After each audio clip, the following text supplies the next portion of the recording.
After Joan Berenger's breakout performance against the Bucks on Tuesday night, can the Timberwolves find minutes for him in the rotation?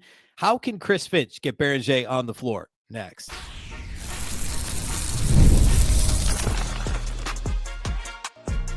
You are Locked On Timberwolves, your daily Minnesota Timberwolves podcast. Part of the Locked On Podcast Network, your team every day. Hello and welcome to the Locked On Wolves podcast, part of the Locked On Podcast Network, now the number one sports podcast network. Happy Thursday, everybody. The Timberwolves are off until tomorrow night. So today we're going to dig in on what everyone's still talking about from Tuesday night's game blowout win over the Milwaukee Bucks. And that is Joan Beringer, this year's first-round pick, received his first ever rotation minutes on Tuesday, and he looked really good. He's a rotation NBA player right now. That is, I think, pretty clear based on what we saw on Tuesday. And like everybody wants to see Beringer play. The shiny new toy, the rookie, everybody, of course, wants to see him play. But how could the Timberwolves possibly do it? Chris Finch talked a little bit about it post-game and then in a radio appearance on Wednesday as well. So I'm going to break down a little bit what the Wolves might be able to do, but also try and dispel some of the why won't Finch just play him? Because how? Somebody has to lose minutes. I'll dig in on that here in a minute. We'll also talk about NBA power rankings. The Wolves are really, really good. I talked a week, 10 days ago about how the Wolves are a top 5 team. It's pretty clear at this point. The Wolves are a top 5 team in the NBA. And I'll just go ahead and say I was a little bit ahead on that because now everyone's starting to come around a little bit here. We'll get to all that here on the show today. First, a big thank you off the top for making Locked On Wolves your first listen every single day. Of course, you can find this show anywhere you like to listen to podcasts. You can also watch on YouTube, as well as the Locked On Sports Minnesota app on both Roku and Amazon Fire TV. All right. So Beringer was awesome on Tuesday night. He played 30 minutes. He turned in a 13 and 5. 4 of his 5 rebounds were on the offensive glass. I talked quite a bit after the show, or I should say after the game, the first segment of yesterday's show, the post-game pod, about what it is that Beringer does so impressively, what he brings to the table. And I'm going to kind of sprinkle some of that in across the conversation here. But I want to start with what Chris Finch said on the radio. And this is courtesy of, it was Charlie Walton who transcribed this, who covers the Wolves for Zone coverage. So credit to Charlie for putting this out on X. This is from his radio appearance on with Paul Allen on KFan.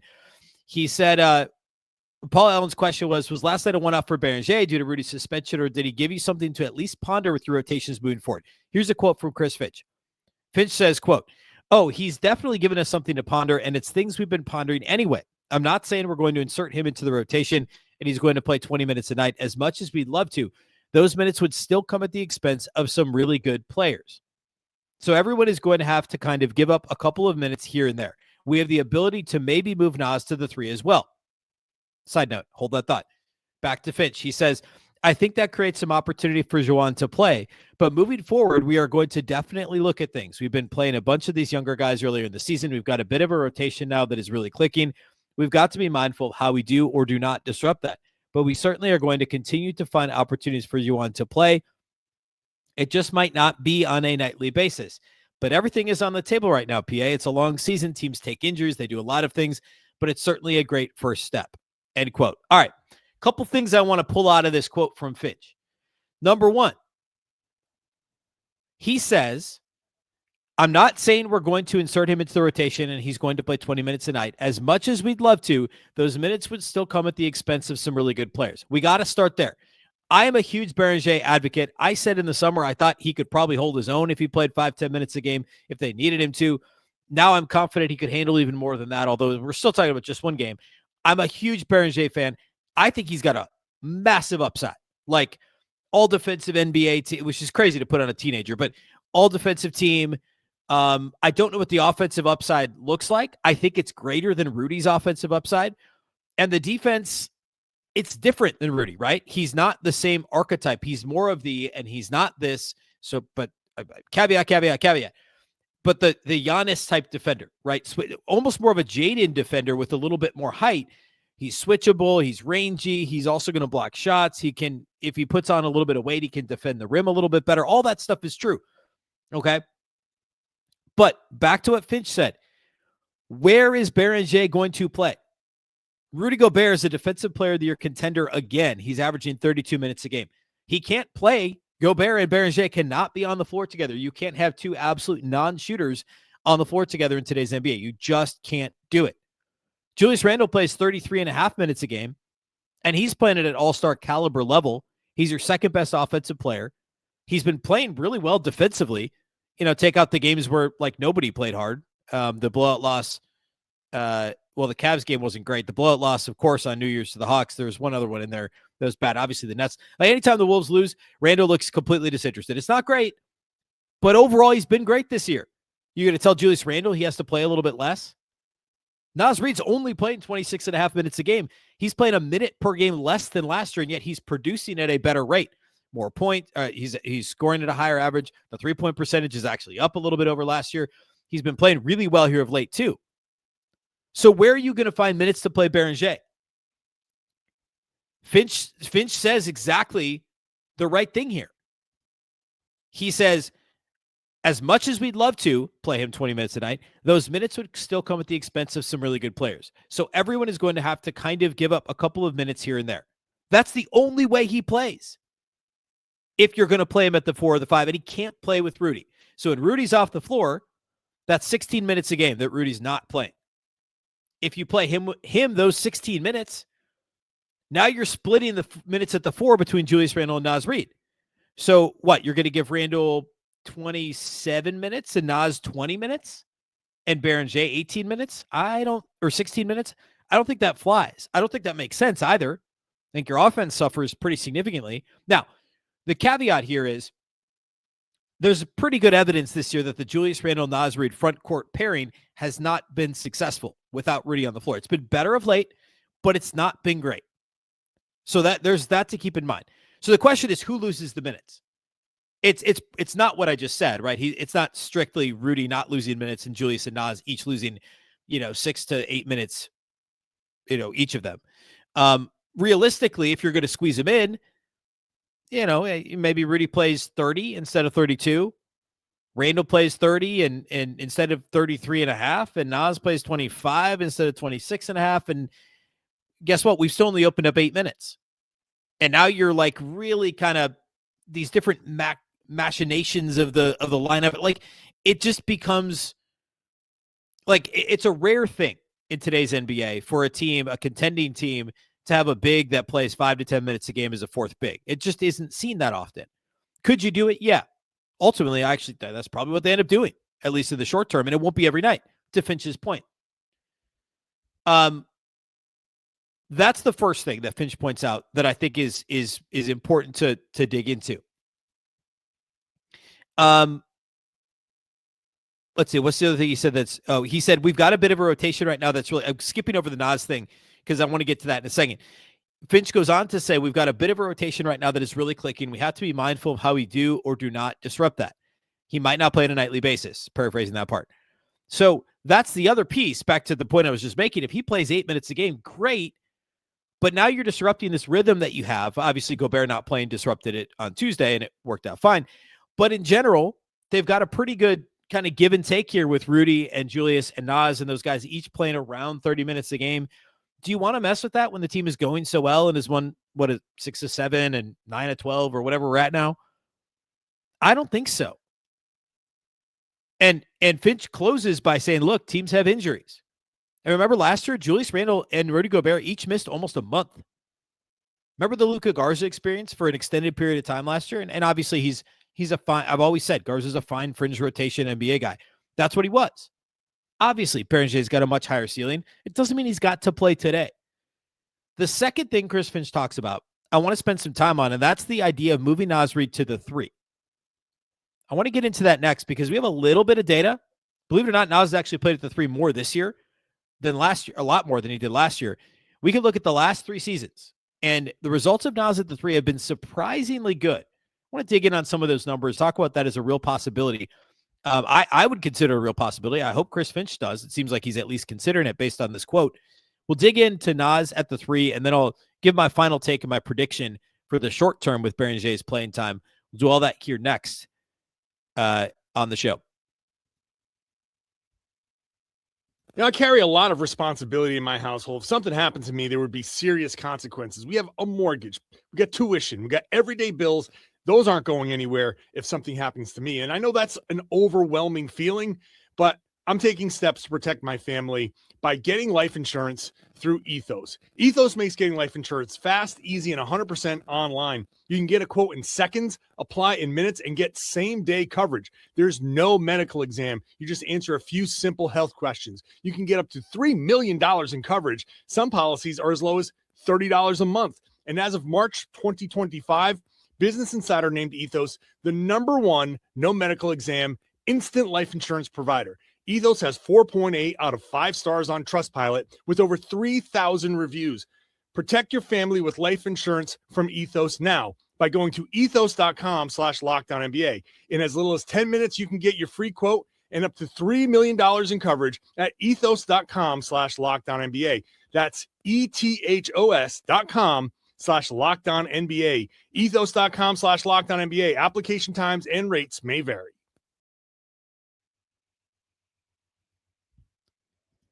Big thank you once again for making Locked On Wolves your first listen of the day. And of course, thanks for helping to make Locked On the #1 sports podcast network. We could not have done it without you, the loyal listener. If you haven't already, please go check out the Everydayer Club. You get access to an ad-free version, an ad-free feed, of Locked On Wolves, compatible with Apple Podcasts, Spotify, and every other major podcast app.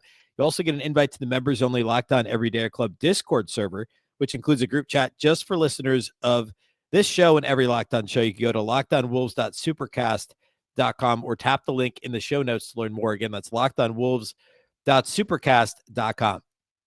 All right. So point number 1 about getting Beringer playing time. How? Who loses minutes, right? Number 2, could you play Naz Reid at the 3?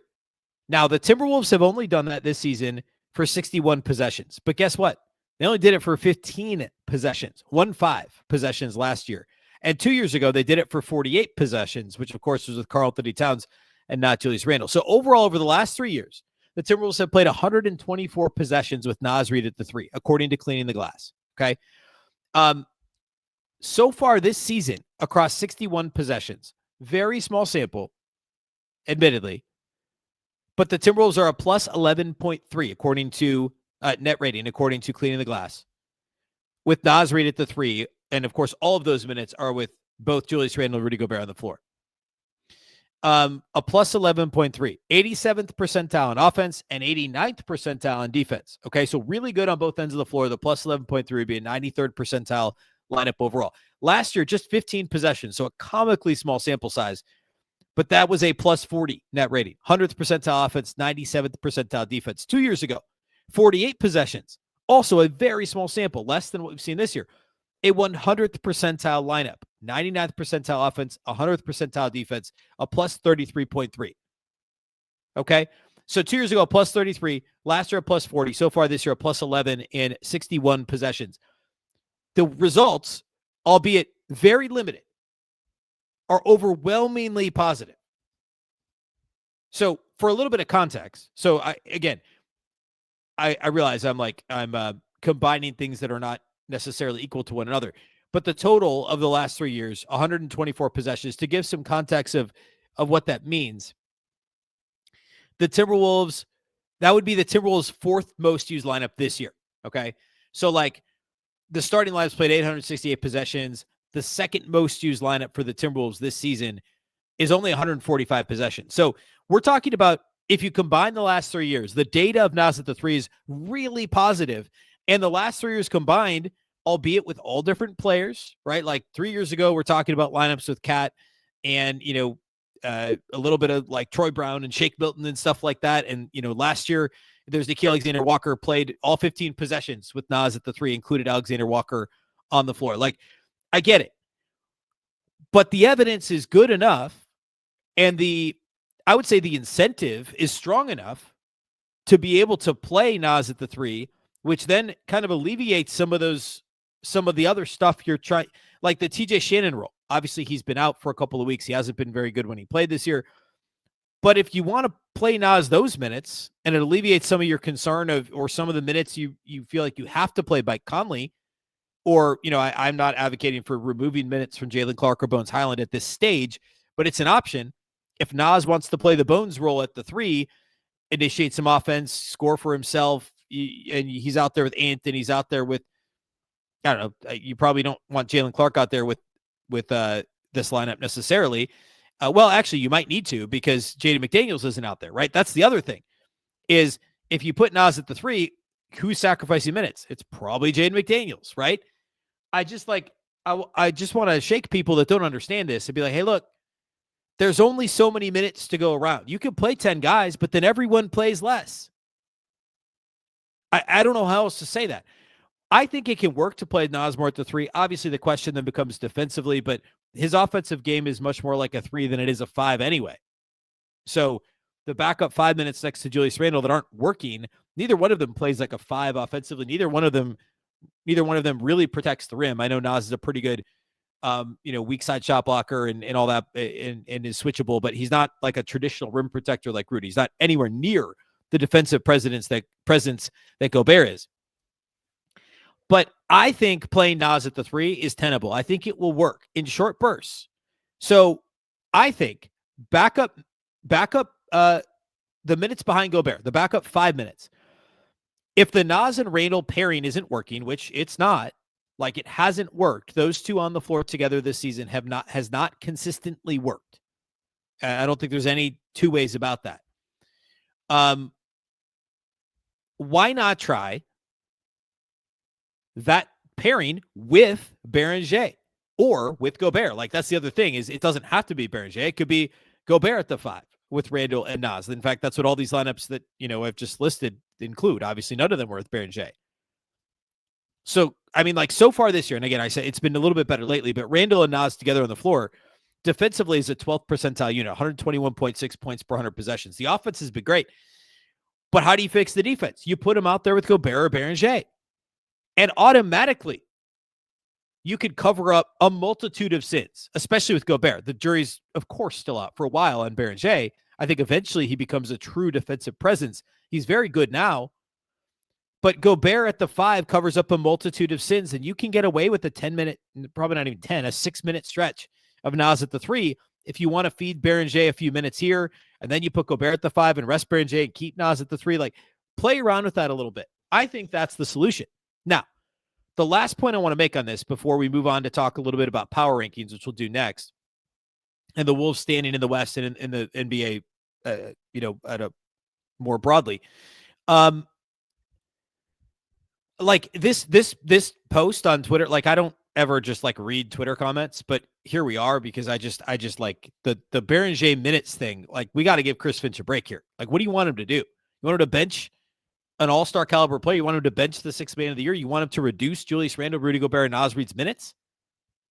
Like, even if he plays Naz at the 3, we're talking less than 10 minutes, and it's still potentially upsetting the apple cart.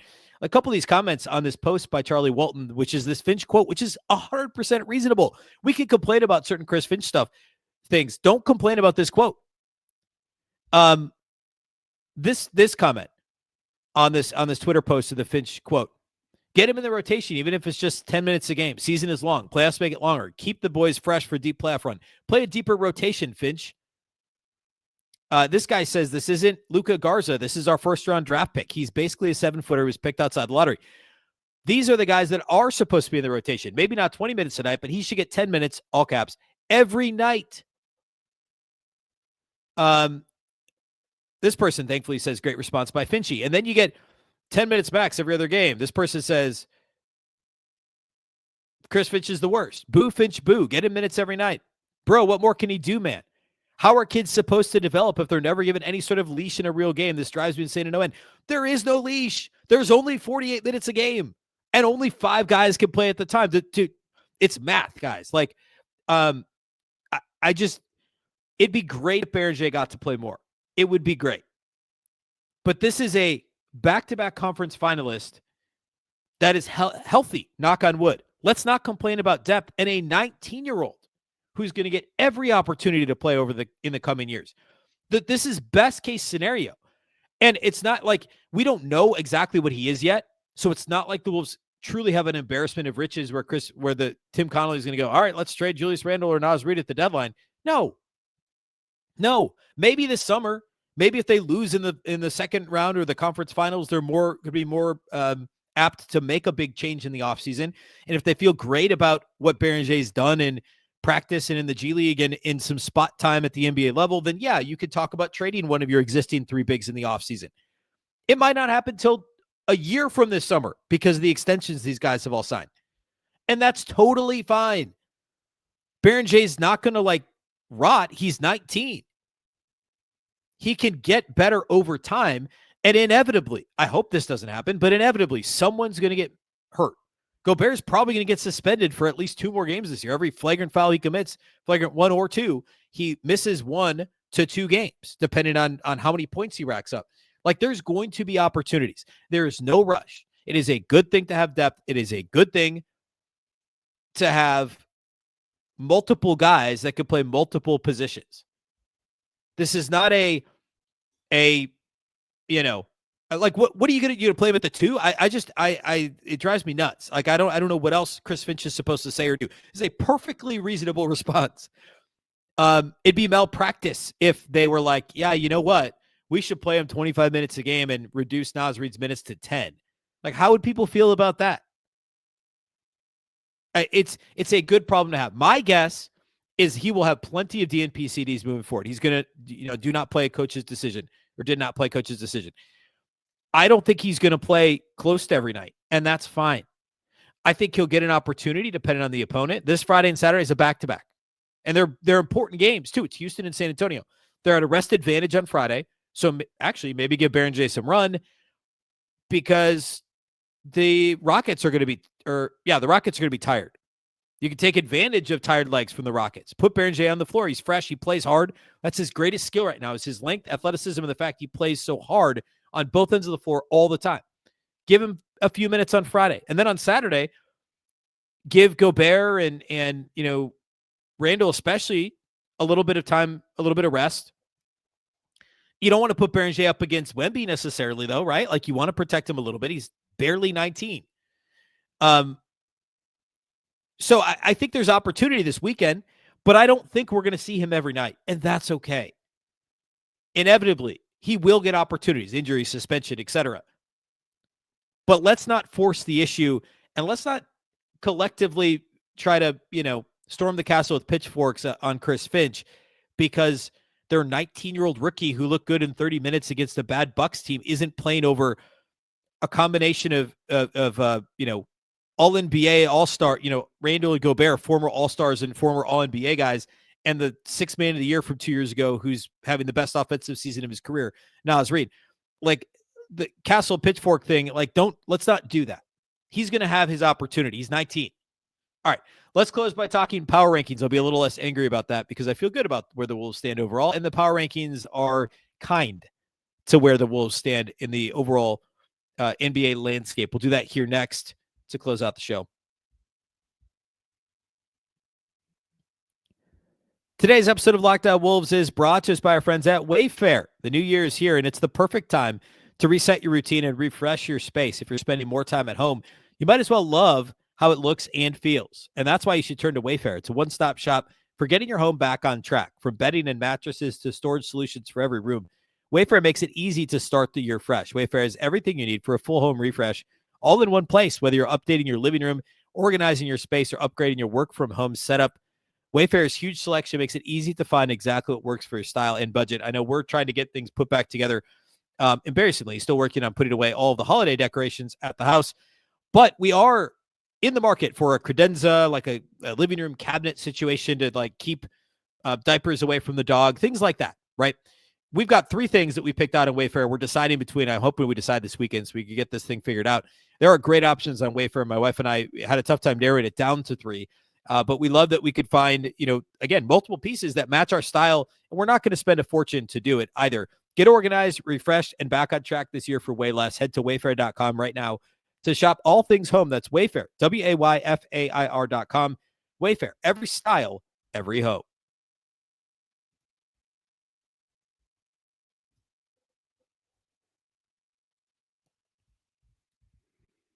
All right, let's close this thing out on a calmer note about power. Let's talk about power rankings. So I try to almost weekly, depending on how the Wolves schedule falls, I try to talk about the NBA.com rankings with John Schumann, who does an outstanding job with ranking the league. I just think his power ranking is much more thoughtful than some of the like crowdsourced ones, essentially, which is what like ESPN's doing among all their panelists and people and CBS Sports and all these different places. The NBA.com ones are great, and they change, and he's not afraid. Schumann's not afraid to switch things up. Like the Thunder were 2 last week, and the Spurs were 1. Well, the Spurs are down to 4 now. The Thunder are back at 1, and Detroit is up from 3 to number 2. And I get it. The Pistons have like done a pretty good job withstanding some injuries. Now, of course, they play in the East, right? It's a little bit easier. They actually have the 3rd easiest strength of schedule so far. By the way, OKC's number 1. It's neither here nor there. Actually, it is. It's important. OKC's number 1, easiest schedule to date. Denver's number 2. Detroit's number 3. That is notable, right? So OKC's 1, Detroit's 2, and your Minnesota Timberwolves are number 3, up from number 5 last week. And I will say, Schumann had them at 5. ESPN had them at, I think, 8 last week, if I'm not mistaken. Yeah, they did. Schumann was ahead on this. Around the time I was calling the Wolves a top 5 team, which, I use these power rankings as part of the case I built last week. And he says the Timberwolves are 5-1 in 2026. He talks about their this is actually before the win over the Bucks, right? This is following the Timberwolves comeback win over the Spurs, the 19-point second half deficit. He talks about how the Wolves haven't started games great, but they've gotten better each quarter throughout the game. He says the Wolves lost their first 6 games against the 7 other Western Conference teams that currently have winning records, but they've won 4 of 6 against that group. And both of the wins over the Spurs came on the second night of back-to-backs. Remember, they were both Saturday, Sunday back-to-backs. The first one was like way back in late November, and then this last weekend.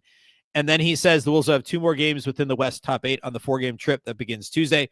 They'll have a rest advantage Friday in Houston, but will be at a disadvantage against the Spurs the following night. Remember, that's the back half of a back-to-back for Houston on Friday and the front half for Minnesota, because then they turn around and go the Texas two-step, as I like to call it. They'll play the Spurs on Saturday on the road. So they're number 3 at the NBA.com rankings. On ESPN, they went from 8 to 5, and they've got OKC and Detroit 1, 2, and then the Spurs 3 and the Nuggets 4, both ahead of the Timberwolves, which, yeah, in the standings, they're both ahead of the Timberwolves. But guess what?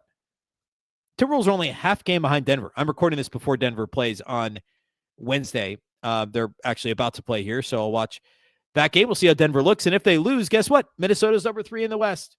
And they're only a half game behind the Spurs, who they have the tiebreaker against. So Denver lost tonight, and Wolves win over the Rockets. And if the Wolves beat the Spurs Saturday, like they'll be 2 in the West. Like that's in 3 days, they could be 2 in the West. And by the way, they have a better point differential than both the Spurs and Nuggets, behind only the Thunder and the Rockets, who are currently 6th. And 2 games behind the Wolves. Of course, the Wolves have not seen Houston yet this year. And weirdly, they played 4 more games than Houston. They have the same number of losses as the Rockets, but 4 more wins than the Rockets. So now that we're basically halfway through, actually exactly halfway through the schedule for the Wolves. Yeah, they played 41 games, exactly halfway through the regular season schedule. We're going to talk standings a lot more because, there's a ton of games to play. It really matters in the Western Conference, because if you're 2 or 3, you're on the same opposite side of the bracket as OKC. So you win in the first round, you don't have to face the Thunder until the conference finals. And that's beneficial. For no other reason. Obviously, they're still the best team in the NBA. But the toll that playing OKC takes on your team matters as well. If you play them in the second round and somehow beat them, now you're exhausted when you have to play somebody else in the conference finals and hopefully the finals, right? So that all matters. We'll talk more about this probably on tomorrow's show as well. But in general, Minnesota's now, don't look now, they're a top 5 defense. They're 5th in the NBA in defense on cleaning the glass, and they are 6th in offense. 6th in offense. And they're only 0.8 points per 100 possessions behind OKC, who has the 5th ranked offense in the league. Minnesota is one of 3 teams. They've been one of 3 teams in the top 10 on both sides of the floor all year. That's still the case, but now there's 5 teams in the top 10. They're one of 3 teams in the top 6 on both sides of the floor. Houston's 4th on both ends of the floor. Minnesota is 5th in defense and 6th in offense, and OKC is 1st in defense by far and 5th in offense. One of 3 teams, along with OKC and Houston. I don't like Houston has underperformed their differential just like the Lakers have overperformed theirs.